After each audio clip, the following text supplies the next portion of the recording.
Beralih ke informasi berikutnya, pemirsa, Holiday Angkasa Wisata kembali melepas keberangkatan 49 jemaah umroh paket 16 hari di Bandara Internasional Sultan Mahmud Badarudin II Palembang. Para jemaah akan terbang dari Palembang, transit Jakarta, lalu Jeddah dengan maskapai Garuda Indonesia.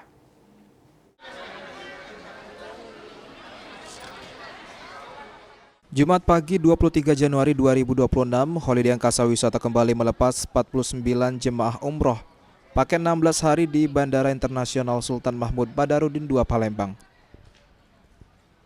Para jemaah ini akan langsung diterbangkan dari Palembang, transit menuju Jakarta lalu Jeddah menggunakan maskapai Garuda Indonesia.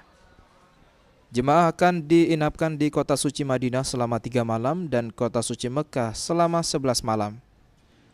Sebelum para jemaah diterbangkan, pihak Holiday Angkasa Wisata memberikan tata tertib yang harus dilakukan para jemaah saat beribadah di Tanah Suci agar ibadahnya berjalan lancar dan nyaman. Hal ini disampaikan oleh Kepala Divisi Umroh Holiday Angkasa Wisata Indah Pratasari mewakili CEO Holiday Angkasa Wisata.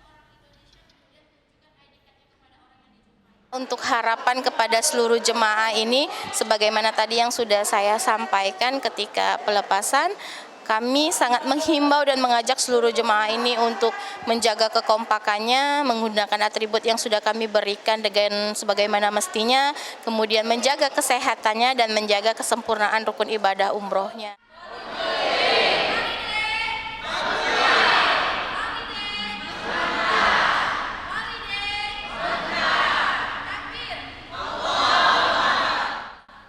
Rian Kusuma, PAL TV.